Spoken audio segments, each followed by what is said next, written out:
नमस्कार मैत्रिणींनो, मी वर्षा फॅशन या युट्यूब चॅनल मध्ये तुमचं अगदी मनापासून स्वागत करते। तर मैत्रिणींनो, आजच्या व्हिडिओमध्ये आपण बघणार आहोत कॅरम साठी कव्हर कसं शिवायचं। कारण की मला एका ताईंची रिक्वेस्ट आली होती, जेव्हा मी मार्केट सारखी स्लिंग बॅग दाखवली होती रेक्झिनच्या कापडाची, त्यावरती आलेली होती। आणि जेव्हा मला कमेंट्स येतात तुमच्या, त्याची मी स्क्रीनशॉट काढून ठेवते आणि मला जेव्हा वेळ मिळेल, जसा वेळ मिळेल तेव्हा तुमची मी रिक्वेस्ट ती पूर्ण करतच असते।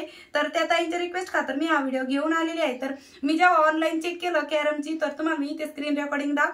तर खूप सारी प्राइस होती, 800 900 म्हणजे जवळजवळ 700च्या पुढे होते, काही 400 500 अशा रेंज मध्ये होते आपले कॅरमचे कव्हर। तर म्हटलं चला आपण हे तुम्हाला घरीच कसं शिवायचं ते दाखवूया, जेणेकरून तुमचे पण पैसे वाचतील आणि तुम्ही स्वतःच्या हाताने पण बनवू शकता। आणि विकतचं घेण्यापेक्षा आपण कॅरमला पण ते 500 रुपये घालणार आहेत, कव्हरला पण तेवढे घालण्यापेक्षा तुम्ही हे घरी आरामात शिवू शकता आणि अगदी सोप्या पद्धतीने आहे। जास्त वेळ पण नाही लागणार आणि तुमचे मुलं पण खुश होतील। आणि जितकं आपल्याला पैसे कमवणं महत्त्वाचं आहे ना, तितकंच महत्त्वाचं आपल्याला पैसे वाचवणं आहे। त्यामुळे तुम्ही पण नक्कीच आजची आयडिया ट्राय करू शकता। जर तुमच्याकडे कॅरम असेल तुमच्या मुलांचं, तर त्यासाठी नक्कीच तुम्ही अशा पद्धतीचं कव्हर शिवू शकता। अगदी साध्या आणि सोप्या पद्धतीने दाखवलेलं आहे। तर प्लीज लाईक करा व्हिडिओला, म्हणजे तुम्हाला माझी शिकवण्याची सांगण्याची पद्धत आवडली तर। आणि व्हिडिओ जास्तीत जास्त शेअर पण करा, म्हणजे ज्या ताईंना शिवायचं असेल तुमच्या ग्रुपमध्ये मैत्रिणींमध्ये नक्की शेअर करा, ठीक आहे। आणि असेच नवनवीन आणि युजफुल व्हिडिओ बघण्यासाठी आपल्या वर्षा फॅशन चॅनलला पण नक्की सबस्क्राईब करा। तर चला आता सुरुवात करूया आजच्या व्हिडिओला। तर मैत्रिणींनो, आजच्या व्हिडिओमध्ये आपण बघणार आहोत कॅरम बोर्डचं कव्हर कसं शिवायचं। तर त्यासाठी बघा, माझा हा जो कॅरम बोर्ड आहे हा 20 बाय 20 इंचाचा आहे। तुमचा यापेक्षा छोटा असू द्या किंवा मोठा असू द्या, तरी तुम्ही सगळ्या प्रकारच्या कॅरम साठीचं कव्हर आजच्या आयडियामध्ये बनवू शकता। अशा पद्धतीने मी तुम्हाला दाखवणार आहे। त्याचबरोबर मी इथे गोणी कट करून घेतलेली आहे। आता गोणीची लांबी आणि रुंदी किती घेतलेली आहे ती सांगते मी तुम्हाला अगोदर। तर गोणीची लांबी घेतलेली आहे 38 इंच आणि रुंदी पण आपण तेवढीच घेतलेली आहे, म्हणजे सेम घेतलेली आहे लांबी आणि रुंदी। तर बघा, तर चौकोनी कपडा घ्यायचा आहे तुम्हाला, कोणताही घेतला तरी चालेल, फक्त चौकोनी कपडा पाहिजे। याला आपण नंतर कव्हर तर करणार आहोत साडीने किंवा याने। फक्त हा जो कॅरम आहे हा अशा पद्धतीने आपल्याला तिरपा ठेवून घ्यायचा आहे। लक्षात ठेवा, तिरपा ठेवलेला आहे मी, न की असा सरळ न ठेवता आपल्याला अशा पद्धतीने तो ठेवून घ्यायचा आहे, ठीक आहे। व्यवस्थित बघा, अशा पद्धतीने आपल्याला कॅरम बोर्ड बरोबर मध्यभागी ठेवून घ्यायचे। त्यानंतर ह्या ज्या दोन बाजू आहेत त्या अशा पद्धतीने पकडायचे आहे, इकडची साईड आणि बरोबर हे जे कॉर्नर आहे ते दोन्हीचे सारखे प्रमाणात बसतील अशा पद्धतीने तुम्हाला कॅरम बोर्ड पण सरकून घ्यायचा आहे। म्हणजे ह्या ज्या दोन बाजू आहेत त्या आपल्या अशा पद्धतीने स्टिच पण करता येतील आपल्या। अशा पद्धतीने आपल्याला हा ठेवून घ्यायचा आहे। त्यानंतर इकडची साईड पण आपल्याला अशा पद्धतीने स्टिच पण करून घ्यायची आहे। आणि नंतर हा जो वरचा पार्ट असेल तो आपला फ्लॅप वाला पार्ट असणार आहे। अशा पद्धतीने आपण हे कॅरम बोर्डचं माप काढलेलं आहे। तुम्ही पण तुमचा कोणताही कॅरम बोर्ड असला ना, त्याचं माप अशाच पद्धतीने काढायचं। आता यानंतर आपण इथे फक्त गोणीचा वापर न करता एका साडीचा पण वापर करणार आहोत, म्हणजे क्विल्टिंग करून घेऊया। तर मी इथे जुन्या साडीचा वापर करत आहे। तुम्ही तुमच्याकडे जो कोणता कपडा अवेलेबल असेल तो घेतला तरी पण चालेल। आणि बघा, गोणीपेक्षा आपण हे थोडासा वाढव कपडा घेणार आहोत। तर मी इथे अस्तरसाठी पण ह्याच साडीचा कपडा घेणार आहे। तर मी इथे डबलमध्ये साडीची घडी टाकून घेत आहे, म्हणजे आपली एकाच वेळेस अस्तरच्या भागाची पण कटिंग सोबतच होणार आहे त्यासाठी। तर अशा पद्धतीने मी साडी डबल फोल्डमध्ये टाकून घेतलेली आहे आणि यानंतर आपण कटिंग पण करून घेऊया। तर बघा, आता सर्वात खाली आपण हा साडीचा कपडा ठेवून घेणार आहोत। मध्यभागी आपण ती 38 बाय 38 इंचाची जी गोणी कट केलेली आहे ती ठेवून घेणार आहोत आणि वरतून पुन्हा हा साडीचा फोल्ड भाग आहे तो ठेवून घेतलेला आहे। आणि याला आपण क्विल्टिंग करून घेणार आहोत। अगोदर आपण टाचणी लावून घेऊ, म्हणजे क्विल्ट करायला बरं जाईल। तर अशा प्रकारे मैत्रिणी मी इथे ठिकठिकाणी टाचण्या लावून घेतलेल्या आहे, कारण की आपल्याला तिन्ही कापड आहे ना उचलताना इकडे तिकडे सरकू नये यासाठी। आता तुम्हाला त्याच कलरच्या असल्यामुळे टाचण्या पण दिसून येत नाही। तर चला आता शिलाई मशीनवर आपण यावरती आडव्या आणि उभ्या टिपा मारून क्विल्टिंग करून घेऊया। तर अशा प्रकारे मी यावरती तिरप्या तिरप्या टिपा देऊन घेणार आहे। तुम्हाला जर आडव्या उभ्या मारायचे असेल तर तुम्ही त्या पण मारू शकता। आणि 5 नंबरची टिप मारत असते मी क्विल्टिंग करताना, म्हणजे पटपट पण होतं। आणि जराशा लांब लांब मारत आहे, तुम्ही जवळजवळ पण क्विल्टिंग केली तरी चालेल। मी साधारणतः 2 क्विल्टिंगच्या मध्ये साधारणतः 3 ते 4 इंच अंतर सोडूनच तिरपी स्टिचिंग आहे ती करून घेत आहे। आणि मध्ये मध्ये ज्या टाचण्या येत आहेत त्या पण आपण काढून घ्यायचं आहे। आणि ही जी क्विल्टिंग करताना कपडा आपल्याला सरळ ठेवून घ्यायचा आहे, म्हणजे कुठे आपला गोळा वगैरे होऊ नये यासाठी असं हाताने पसरवत जायचं आहे। जसं जसं आपण स्टिचिंग करू तसं आपल्याला तो म्हणजे असं पसरवत जायचं आहे, जेणेकरून आपली जी क्विल्टिंग आहे ती मध्यभागी म्हणजे गोणी कुठे गोळा वगैरे होऊ नये किंवा खालचा कपडा पण गोळा होऊ नये यासाठी। आणि मी क्विल्टिंग कशी करायची यावरती सेपरेट व्हिडिओ बनवलेला आहेत, म्हणजे त्यामध्ये एकदम डिटेल दाखवलेलं आहे। ज्या ताईंना बघायचं असेल त्यांनी सर्च करा यूट्यूबला वर्षा फॅशन क्विल्टिंग कशी करायची, तरी पण तो व्हिडिओ तुम्हाला मिळून जाईल। ठीक आहे, आता अशाच पद्धतीने मी बघा क्विल्टिंग आहे ती तिरप्या तिरप्या टिपा मारून घेत आहे।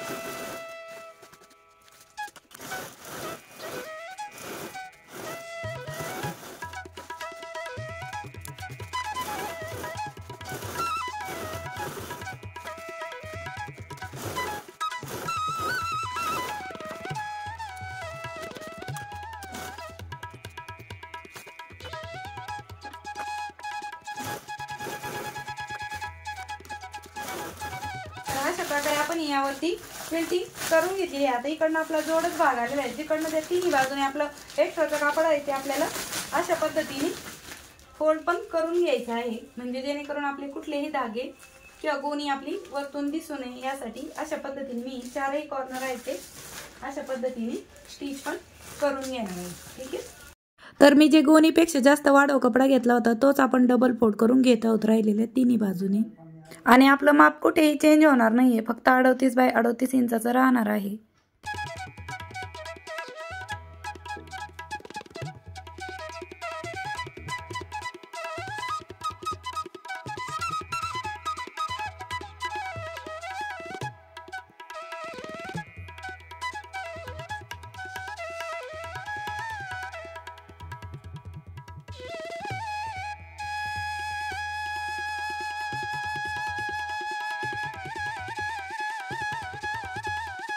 तर अशा प्रकारे मैत्रिणींनो मी तीनही बाजूने डबल फोल्ड करून घेतलेली आहे, म्हणजे आपलं माप कुठेही चेंज वगैरे होणार नाही, 38 बाय 38 इंचाचंच राहणार आहे। तर चला मी हे तुम्हाला खाली दाखवते, म्हणजे व्यवस्थित दाखवता येईल।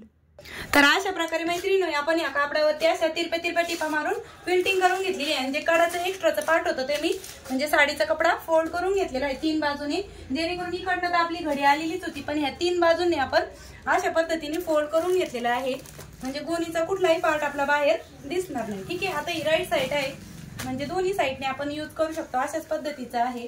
ठीक आहे, त्यानंतर पुन्हा आपल्याला हा जो कॅरम आहे जसा आपण गोणीवरती ठेवला होता सेम त्याच पद्धतीने आपल्याला इथे पण हा ठेवून घ्यायचा आहे। ठीक आहे, आणि बघा ह्या ज्या दोन बाजू आहेत त्या अशा पद्धतीने आपल्याला पकडायच्या आहेत आणि यावरतीच स्टिच करून घ्यायचंय। त्यानंतर या साईडची बाजू पण आपल्याला अशा पद्धतीने पकडायची आहे आणि यावरतीच स्टिच करून घ्यायचं आहे। हे जे उरेल ते आपलं कव्हर असणार आहे। ठीक आहे, व्यवस्थित बघा। तर मैत्रिणींनो तुम्ही कोणत्याही साईडने जो पार्ट आहे तो फोल्ड करून घेऊ शकता, फक्त कॅरम जो बोर्ड आहे तो ऍडजस्ट करायचा, जिथे व्यवस्थित बसेल तिथे अशा पद्धतीने ह्या ज्या म्हणजे तीन बाजू आहेत त्या ठेवून घ्यायच्या, नंतर वरचा फ्लॅपवाला पार्ट ठेवून घ्यायचा आणि त्या अगोदरच आपण टाचणी लावून घेऊया, म्हणजे आपल्याला स्टिच करायला सोपं जाईल आणि कळेल आपल्याला हा जो कॅरम बोर्ड आपण बाहेर काढू त्यातून, तर आपल्याला टाचणी लावल्यामुळे सोपं जाईल कुठपर्यंत स्टिच करायचं आहे ते पण कळेल। ठीक आहे, तर अशा पद्धतीने टाचणी लावून घेतलेली आहे मी, प्रॉपर माप आलेला आहे। आता आपण हा जो कॅरम आहे तो बाहेर काढून घेऊ आणि जशी टाचणी लावलेली आहे तशीच आपण यावरती स्टिच पण करून घेऊया। तर बघा मैत्रिणींनो फक्त एकाच चौकोनी कापडापासून आपलं किती झटपट शिवून तयार होणारे हे कॅरम कव्हर आहे। तसेच मी या अगोदर कव्हरचे खूप सारे व्हिडिओ दाखवलेले आहेत, जसं की पवित्र धर्मग्रंथ वस्त्र कव्हर आहे, sari cover, blouse cover, table cover, mixer cover, fridge cover, cooler cover, खूप सारे कव्हरचे व्हिडिओ आहेत। तुम्ही नक्की यूट्यूबला सर्च करा वर्षा फॅशन साडी कव्हर, वर्षा फॅशन ब्लाऊज कव्हर, ते व्हिडिओ तुम्हाला मिळून जातील आणि कमेंट सेक्शनमध्ये पण देते मी लिंक। तर बघा अशा प्रकारे आपण जिथे टाचणी लावलेली होती ते जे दोन पार्ट होते ते जोडून घेतलेले आहेत। आता मी हे तुम्हाला खाली दाखवते, कारण की मशीनवरती प्रॉपर दाखवता येत नाही व्यवस्थित।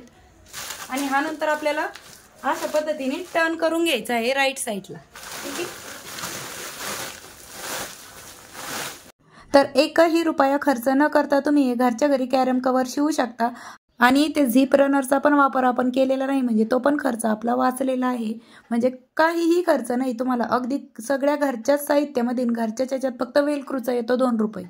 तर बघा शिवून झाल्याच्या नंतर हे आपलं अशा पद्धतीने दिसणार आहे. तर बघा मैत्रिणींनो, अशा पद्धतीने मी यामध्ये कॅरम आहे तो ठेवून घेतलेला आहे. तुम्ही याच्यामध्ये कॅरमच्या कवड्या पण ठेवू शकता. अजून पण जागा अशी आपली शिल्लक राहिलेली आहे. आता आपल्याला इथे कॉर्नरला जो आहे तो वेलक्रो अटॅच करून घ्यायचे आहे. अशा पद्धतीने आपल्याला व्यवस्थित असा फोल्ड करून घ्यायचा आहे. बरोबर इथे आपल्याला वेलक्रो आहेत ते अटॅच करून घ्यायचे आहे. ठीक आहे. तर बघा अशा पद्धतीचे वेलक्रो लावू शकता तुम्ही, किंवा मग टच बटन लावलं तरी पण चालेल. फक्त तुम्हाला इथून माप घ्यायचं आहे आणि इथे एक मार्किंग करून ठेवायची आहे. आणि जर मैत्रिणींनो तुमच्याकडे वेलक्रू पण नसेल ना, तुम्ही इथे सरळ नाडी पण लावू शकता. कापडाची बनवली तरी चालेल, रेडीमेड नाडी लावली तरी चालेल. जो कॉर्नर आहे तिथे एक नाडी लावून घ्यायची आणि ती लावली तरी ती सांगते मी लास्टला.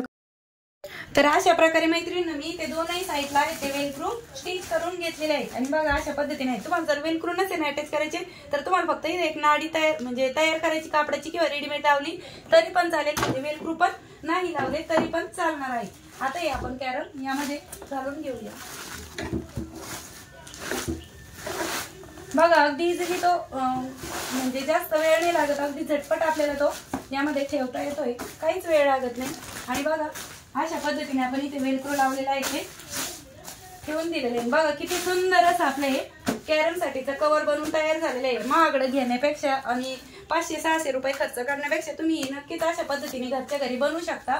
आणि बघा सगळेच म्हणजे बॅक साईडने पण अशा पद्धतीने आहे, म्हणजे सगळ्याच बाजूंनी कव्हर होतं, अगदी कडेने पण बॅक साईडने पण आणि फ्रंटच्या साईडने पण. वॉटरप्रूफ आहे, डस्ट पण लागणार नाही धुळीपासून वाचवण्यासाठी.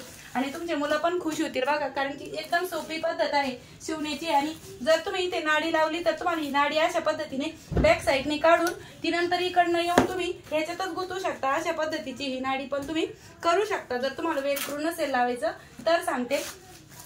म्हणजे बघा आपला चेनचा पण खर्च वाचतो आणि विकत आणण्याची पण गरज नाही. आणि बघा किती सुंदर आहे, टिकाऊ आहे, वर्षानुवर्ष टिकणारा आहे. तर कसं वाटलं मैत्रिणींनो तुम्हाला हे कॅरम कव्हर ते पण मला कमेंट सेक्शन मध्ये नक्की सांगा.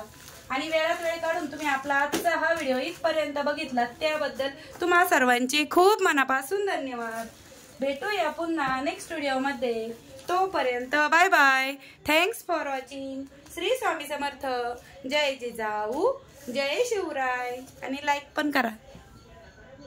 आणि मैत्रिणींनो तुम्हाला व्हिडिओ थोडा जर युजफुल वाटला असेल तर जाता जाता लाईक करा, शेअर करा आणि नवीन असाल चॅनलवर तर चॅनलला पण सबस्क्राईब करा.